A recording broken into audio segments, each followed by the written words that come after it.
എന്തിനാണ് ഇത് പറയണേ ഞമ്മൊരു കാര്യം ചെയ്യും എന്നെ കൊണ്ട് വീട്ടിൽ കൊണ്ടാക്ക് രണ്ടാമത് വന്ന് ക്യാമറ ഇട് എന്നിട്ട് നമുക്ക് അപ്പൊ ഞങ്ങൾ ഇങ്ങനെ ഓരോ കോമഡി അടിച്ച് ഇങ്ങോട്ട് പോരി അപ്പൊ കഴിച്ച് മക്കൾ നിങ്ങളെ കഴിച്ച ഇല്ല ഇത് ചായ മാത്രമേ കുടിച്ചുള്ളൂ എന്നുള്ള പോലായിരുന്നു ഞാൻ പറഞ്ഞ കാര്യം ചെയ്യുമ്പോൾ നല്ലൊരു കട നോക്കി നിർത്ത് ചായ കുടിക്കാൻ ചേച്ചി വാങ്ങിച്ചു കൊടുത്താ എന്നിട്ട് കേക്ക് എന്നോട് പറഞ്ഞു നമുക്ക് പൗളി ചേച്ചിനെ എടുത്തിട്ട് കഴിക്കാൻ ചെയ്യുന്നു ശരി ഞാൻ ഞങ്ങൾ പൗളിനെടുത്തു ഞാൻ 10:30 റെഡി ആയിരിക്കും ഇങ്ങോട്ട് പോന്നെ ഇങ്ങോട്ട് പോരിയാണ് ഈ രണ്ട് തെണ്ടികൾ കൊണ്ടല്ല അയ്യോ ആ കാര്യം മാത്രം മുണ്ടിന്റെ കയ്യിൽ നിന്ന് കാര്യം പോയല്ലേ ഭയങ്കരന്മാരെ ഇവിടുന്ന് ഇറങ്ങുമ്പോ പണി കൊടുക്കണ്ടേ കൊടുത്തിട്ടേ ഞാൻ ഇവിടുന്ന് മതി ചേച്ചി ഇതുപോലെ തന്നെ ഈ ഡയലോഗ് തന്നെ പോലെ അടുത്ത ചേച്ചിയുടെ ഒരു ഹൈലൈറ്റ് ക്യാരക്ടർ ഉണ്ടായിരുന്നു സോഷ്യൽ മീഡിയയിലൊക്കെ ചേച്ചിയുടെ കന്യാകമേനോൻ ഓ അത് ഞങ്ങൾ വെച്ചിട്ട് പോരിയായിരുന്നു ഞാനിപ്പോ ഇങ്ങോട്ട് ഞാനിപ്പോ അതേ ബോളിൽ കൂടി കളിച്ചിട്ട് പോരിയായിരുന്നു ആ ഫോട്ടോ അതിന്റെ അകത്ത് ഞാനിങ്ങനെ ഇട്ടിട്ടുണ്ടായിരുന്നത് അപ്പൊ ഞാനത് സ്വന്തമായിട്ട് തന്നെ പറഞ്ഞിട്ട് വരികയായിരുന്നു കഴിഞ്ഞ ദിവസം ആ സിനിമ ഉണ്ടായിരുന്നു ഞാനപ്പോ ഇത് മാത്രം കാണാൻ വേണ്ടി അവരുടെ മോളിയുടെ സീൻ കണ്ടിട്ട് മാറ്റാൻ നല്ല ഇഷ്ടമായിരിക്കും അത് സോഷ്യൽ മീഡിയയിൽ എല്ലാ ചാനലിലും അത് തന്നെയായിരുന്നു ആ സമയത്തൊക്കെ ഭയങ്കര എന്താണത് എല്ലാവരും വെക്കുമ്പോഴേക്കും ഇതാണെങ്കിൽ വിചാരിക്കട്ടെ ഓ സെയിം ടീം ബ്രോ ഞാനാണ് സെയിം ടീം ബ്രോ അടിച്ചത് ഇപ്പൊ വന്നിട്ടും പോയിട്ട് എല്ലാരും സെയിം ടീം ബ്രോ വാ നീയും ഫുൾ ടൈം പോണ്ടതിനല്ല നീ കനികാമേനെ സൂര്യം കൊടുക്കണ്ട ഇത് +2 അറിയാടാ നീ കണ്ടിട്ടുണ്ടോ കനികാമേനെ ഇല്ല അന്ന കണ്ടില്ലേ കണ്ടോ വിചാരിച്ചു ഞാൻ തന്നെയാണ് ഞാനെപ്പോഴും എന്നിട്ടോ സാധാരിക്കുന്നു ഞാനെപ്പോഴും ചട്ടപ്പണി മേലെ ചെയ്തു അതെന്തോ ഒരു ട്രോളിൽ പോയി എന്നറിയോ ഇങ്ങനെ രണ്ടുപേരുടെ നമ്മളെ വാട്സപ്പിൽ രണ്ടുപേരും സ്റ്റിക്കറായിട്ട് ഞങ്ങൾക്ക് എപ്പോഴും അയക്കം കിട്ടാറുണ്ട് ചേച്ചിയുടെ മറ്റേ ഡയലോഗ് ഏതാ അല്ലല്ല ക്ഷമ വേണം സമയം അതുപോലെ ചേച്ചിയുടെ സെയിം ടു ബ്രോ അത് എത്ര ഷോട്ട് എടുത്ത് എത്ര ടേക്ക് എടുത്ത് ആ ഡയലോഗ് ആ പെർട്ടിക്കുലർ സീൻ ഒറ്റ ടേക്കിന്റെ ആളാണ് തോന്നുന്നല്ലേ എല്ലാം ഒറ്റ ടേക്ക് ഞാൻ അത്രേ ഉള്ളൂ കാരണം നമുക്ക് തരാനുള്ള എന്താന്ന് ചോദിച്ചാൽ ആദ്യം നമ്മൾ വായിച്ചൊന്ന് മനസ്സിലാക്കി എടുക്കും ഒന്ന് വായിച്ചാൽ പോലെ എന്ന് പറയും അത് കേട്ട് നമ്മൾ മനസ്സിൽ വെക്കും റിപ്പീറ്റ് ചെയ്തേക്കണം കേട്ടാണ് അവരവിടെ നിന്ന് റിപ്പീറ്റ് ചെയ്യുമ്പോൾ നമ്മുടെ മനസ്സിൽ വെച്ച് കറക്റ്റായിട്ട് നമ്മുടെ കയ്യിൽ നിന്ന് കൊടുക്കും ഒറ്റ ടേക്കാ ഞാൻ ഇങ്ങനെ കേട്ടായിരുന്നു അതായത് ചെറിയ പിള്ളേരെയൊക്കെ ചേച്ചി ഒക്കെ നിൽക്കുന്ന പ്രായത്തിലെ നാടകത്തിലൊക്കെ വെച്ചിട്ട് ഞാൻ ഒരു ദിവസം കൊച്ചിനെ കൊണ്ടുപോകേണ്ടി വന്നു എനിക്ക് ഗതികേട് കൊണ്ട് എന്ന് പറഞ്ഞാൽ നോക്കാനാളില്ല അമ്മായിയമ്മ കൊച്ചിനെ നോക്കാൻ സന്നദ്ധയായിരുന്നില്ല ഞാൻ ഈ കൊച്ചിനെയുമായിട്ട് ഒരു ദിവസം പോകേണ്ടി വന്നു നാടകം ഒന്ന് സ്റ്റേജ് റിഹേഴ്സലാണെങ്കിലും കൂടെ ഇത് നാടകം ഒന്ന് സ്റ്റേജിൽ കളിക്കണം അത് കൊച്ചിനെ ആരുടെ അടുത്തും ആക്കാനില്ല കൊച്ചിനായിട്ട് പോയി ഇപ്പോൾ താഴെ സ്റ്റേജിൻ്റെ അടിയിൽ ഒരു തൊട്ടിൽ കെട്ടി അതിനകത്ത് കിടത്തി കൊണ്ട് ഞാൻ നാടകം കളിക്കണേ ഞാൻ അവിടെ ലവ്സ്യം കളിക്കുമ്പോൾ എൻ്റെ മോനോട് കിടന്ന് ഭയങ്കര കരച്ചിലാണ് കിടന്നത് അവനെന്തോ അന്നൊരു ചെറിയ എന്തോ അസുഖം ഉണ്ടായെന്ന് എനിക്ക് തോന്നുന്നു ഭയങ്കര കരച്ചിലെന്ന് പറഞ്ഞാൽ ഭയങ്കര എനിക്കിത് കേട്ടിട്ട്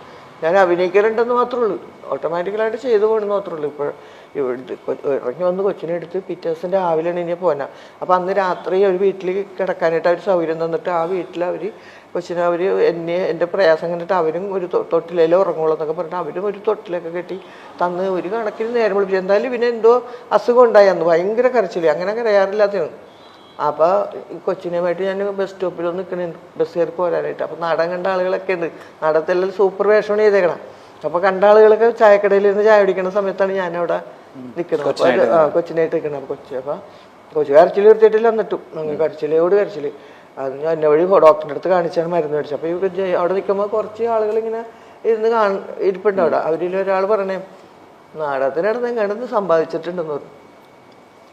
സമ്പാദിച്ചിട്ടുണ്ടെന്ന് പറഞ്ഞിട്ട് നമുക്കത് പ്രതികരിക്കാനൊന്നും ശക്തി ഉണ്ടായില്ല എന്താ പറഞ്ഞാൽ കൊച്ചു കരയാണ് എൻ്റെ നല്ല സ്വഭാവമാണെങ്കിൽ ഞാനങ്ങനെ ഇതിനൊരാളെ ഞാൻ കണ്ടുപിടിച്ചിട്ടുണ്ടെന്ന് നീയല്ല ഇതിനൊരാളെ ഞാൻ കണ്ടുപിടിച്ചിട്ടുണ്ടെന്ന് പറയാനുള്ള ആത്മധൈര്യം എനിക്കുണ്ട് പക്ഷെ എൻ്റെ അന്നത്തെ സിറ്റുവേഷനിലുണ്ടല്ലോ ഞാൻ കരഞ്ഞു പോയിട്ട് ഞാൻ കൊച്ചിനെയുമായിട്ട് ഇത് തോളത്തിട്ടിങ്ങനെ നടത്തി ഞാൻ വണ്ടി വന്നപ്പോൾ കയറിപ്പോന്നു അങ്ങനത്തെ ഒരു കാലം ഉണ്ടായിട്ടുണ്ട് പക്ഷെ ഞാനതൊക്കെ വെല്ലുവിളിച്ച് തന്നെ ജീവിക്കുമെന്ന് തീരുമാനിച്ചിട്ടുണ്ട് നാടകം കൊണ്ട് തന്നെ എനിക്ക് എൻ്റെ ഒരു ഇത് പവർ ചെയ്യാൻ എടുക്കുമെന്നുള്ള എൻ്റെ മനസ്സിലുണ്ടായിരുന്നു നാടകം കൊണ്ട് തന്നെയാണ് ഞാൻ ശരിക്കും ജീവിച്ചത് എന്ന് പറഞ്ഞാൽ പുള്ളിക്ക് സ്ഥിരമായിട്ടൊരു വരുമാനമൊന്നും ഉണ്ടായിരുന്നില്ല. പക്ഷേ നാടകം എന്നെ രക്ഷിച്ചെന്നുള്ളതാണ്. എല്ലാം കൊണ്ടും എൻ്റെ അനിയത്തിമാരെയൊക്കെ കല്യാണം കഴിക്കാനും എൻ്റെ കുടുംബത്തിൻ്റെ ദാരിദ്ര്യം മാറ്റാനും ഒക്കെ എനിക്ക് നാടകം തന്നെയാണ് ഉപകരിച്ചത്. സിനിമയിൽ വരുമെന്ന് പോലും നമ്മൾ ഓർത്തതല്ല. പിന്നെ എപ്പോഴോ എവിടെയോ ദൈവം നമുക്ക് കൊടുത്ത കൊല്ലത്തും കിട്ടുമെന്ന് പറഞ്ഞ പോലെ എവിടെയൊക്കെ നമ്മൾ നന്മ ചെയ്തേക്കണതിൻ്റെത് നമുക്ക് തിരിച്ചു കിട്ടിയെന്നുള്ളതാണ്. അതാണ് അത്രയൊക്കെ ഉള്ളൂ നമ്മുടെ മനസ്സിൽ. എന്താണ് ഒരാൾ ഇവിടെ കഥ പറയുമ്പോ കോട്ട് വായി കിടുന്നത്?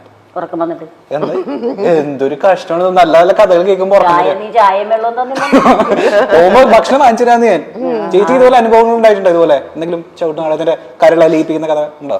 എങ്ങനെ നല്ല നല്ല അനുഭവങ്ങൾ ചേച്ചി പറഞ്ഞില്ല ഇപ്പോ?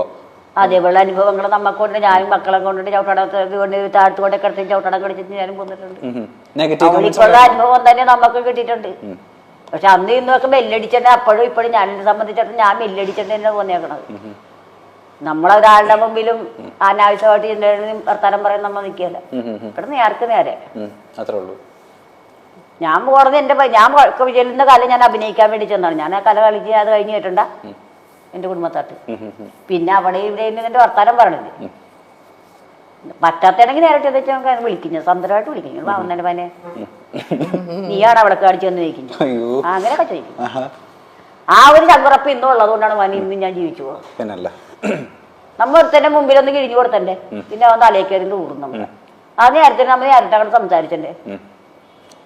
അതെന്റെ അമ്മച്ചിയും പറയും പറഞ്ഞു, എന്റെ മകൾ ഇവിടെ പോയിട്ട് തിരിച്ച് വീട്ടിൽ വരുന്ന എനിക്കറിയാം. എന്റെ അമ്മ പറയും അവിടെ പോയിട്ടുണ്ട്, അവൾക്ക് വരാനറിയാന്ന് പറയും. പെങ്കൊച്ചല്ല, അവിടെ പെങ്കൊച്ച അവിടെ പോയിട്ടാണ് വരുമെന്ന്.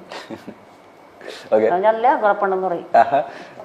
എനിക്ക് ഏറ്റവും വലിയ സന്തോഷം ഉണ്ടായത് എൻ്റെ മോനെ പ്രസവിച്ചിട്ടും മോനെ കണ്ടപ്പോഴാ.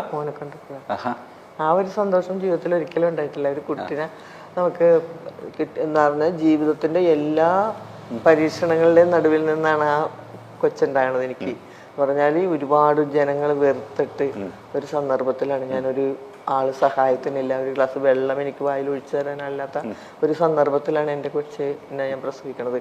പ്രസവിച്ചു കഴിഞ്ഞ് ഞാൻ ഹോസ്പിറ്റലിൽ കൊണ്ടുപോയില്ല, ആ വീട്ടിൽ തന്നെ കിടന്നിട്ട് ഞാൻ കഷ്ടപ്പെട്ട് പണ്ടത്തെ ആൾക്കാർ പ്രസവിക്കണ പോലെ അവിടെ കിടന്ന് പ്രസവിച്ചെന്ന് പറഞ്ഞാൽ ജീവിതത്തിൽ ഒരിക്കലും ഒരാളും അനുഭവിക്കാത്ത അത്രയും വേദന നിന്നാണ് ആ കൊച്ചിനെ ഞാനൊന്ന് പ്രസവിക്കണം. പ്രസവിച്ച് കഴിഞ്ഞ് എടുത്തപ്പോൾ കൊച്ചു മിണ്ടണില്ല. കൊച്ചൻ്റെ സമയം കഴിഞ്ഞിട്ട് കൊച്ചിനെ അനക്കില്ല. പിന്നെ ആ പ്രസവം എടുത്ത ആ തള്ള ഇങ്ങനെയൊക്കെ അടിച്ച് ഒന്ന് കരഞ്ഞ് ആ സമയത്ത്. അപ്പം ഞാനിങ്ങനെ തലപൊക്കി കിടക്കണമെങ്കിലും തലപൊക്കി ഇങ്ങനെ നോക്കിക്കൊണ്ടിരിക്കണേ, ഈ കൈ കുത്തിയിട്ട് തലപൊക്കി ഇങ്ങനെ നോക്കിക്കൊണ്ടിരിക്കണേ. എൻ്റെ കൈ ഇവിടം വരെയും ഈ നിലത്ത് കൊണ്ടിട്ട് ഉരഞ്ഞിട്ട് പൊട്ടിയൊക്കെ നിന്നത് ഇവിടം വരെ അറിയണില്ല ഞാനത്. ചോര ഒഴുകണാണ് ഇവിടെ കൈ ഇങ്ങനെ. നമുക്ക് ഇതിനൊക്കെ ഒരു മാതാപിതാക്കന്മാര് അടുത്തില്ലെങ്കിലുള്ള അവസ്ഥയാണ് അന്നത്തെ. ശരിക്കും എൻ്റെ അമ്മ അല്ലെങ്കിൽ ഉണ്ടാവേണ്ടല്ലേ അതൊക്കെ. ഒരു അമ്മേനെ അപ്പനെയൊക്കെ ഉപേക്ഷിച്ച് പോകുന്നതിൻ്റെ ഒരു ദുഃഖമാണ് നമുക്ക് അവിടെ കിട്ടിയത്. അപ്പൊ ആ ദുഃഖത്തിൽ നിന്ന് ഈ ഒരു കൊച്ച് ഉണ്ടായപ്പോ അതാണ് എൻ്റെ ജീവിതത്തിലെ ഏറ്റവും വലിയ സന്തോഷം. ഈ പ്രണയ വിവാഹം ആയതുകൊണ്ടാണ് അച്ഛനും രണ്ട് മതമാണ്, പിന്നെ അത് തൊട്ടടുത്താണ്. അപ്പൊ തന്നെ എന്നോട് പറഞ്ഞാണ് നിനക്ക് ഒരു 10 അടി അകലെ മാറിയിട്ട് ഏതവന്റെ കൂടെ പോയാലും എനിക്ക് കല്യാണം കഴിച്ച പ്രശ്നം എന്താ? അത് അങ്ങനെയാണ് അന്ന് ചിന്തിക്കണതേ, അന്ന് അങ്ങനെ ചിന്തിക്കണത്. പക്ഷെ നമുക്ക് ഞാൻ പറയാം പ്രേമിച്ച ആളെ കെട്ടിയില്ലെങ്കിൽ പാവം എന്ന് പറയാൻ ഞാൻ നിർണ്ണയിച്ച. ഇന്നാണെങ്കിൽ പെണ്ണുങ്ങൾ പ്രസവിച്ചു കഴിഞ്ഞാലും വേറെ കല്യാണം കഴിച്ചു ആരെങ്കിലും അറിയണ്ട. അങ്ങനത്തെ ഒരു മൈൻഡ് ഉണ്ടെന്ന്. അന്നെന്ന് പറഞ്ഞാൽ നമ്മുടെ ബാല്യകാല സുഹൃത്താണ്.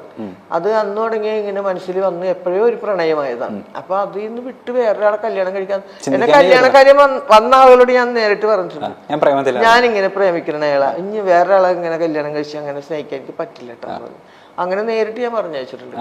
അതെ. അപ്പൊ പിന്നെ നമ്മള് അതിൽ തന്നെ വിട്ടപ്പോ അപ്പൊ അതിൻ്റെതായ ഒരു മാനസിക പിരിമുറുക്കങ്ങൾ ഒരുപാടുണ്ടായി. അത് അപ്പച്ചനെ അവരെ സ്ഥാനത്ത് നോക്കുമ്പോ അത് ഓക്കെ ശരിയാണല്ല. അപ്പൊ നമുക്കൊക്കെ എന്നെ പറ്റി ഭയങ്കര കണക്കൂട്ടലുകളായിരുന്നു. ഏറ്റവും മൂത്ത മോളായിരുന്നു. അപ്പൊ അതിൽ നിന്ന് വിട്ട് ഒരു കൈപ്പണി പോലും അറിയാൻ പാടില്ലാത്ത ഒരാളുടെ കൂടെ ഇറങ്ങി പോവാന്ന് പറഞ്ഞാൽ ചെറിയ പ്രായത്തിൽ 18 വയസ്സിൽ അതൊക്കെ തീരാത്ത ദുഃഖങ്ങളല്ലേ അവരുടെ ഉള്ളിലാ. പിന്നെ അതൊക്കെ ഞാൻ മാറ്റി.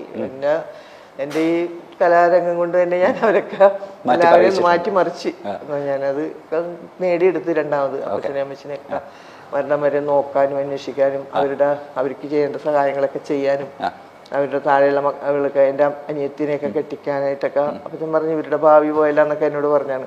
പക്ഷെ അതൊക്കെ ഞാൻ മാറ്റി പറിച്ചു. അഞ്ചറടയ്ക്കും പത്രോസേട്ടൻ ഇംഗ്ലീഷിൽ സൂപ്പറാ.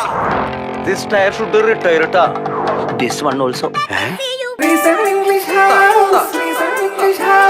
ഇനി നമ്മളുടെ ഏറ്റവും ഇഷ്ടപ്പെട്ട ഏറ്റവും സന്തോഷിപ്പിച്ച ദിവസം ഏതായിരുന്നു നമ്മളുടെ പ്രൊഫഷണൽ ജീവിതത്തിൽ? എനിക്ക് സന്തോഷം അറിയില്ല. അങ്ങനെ പറയില്ലേ ചേച്ചി?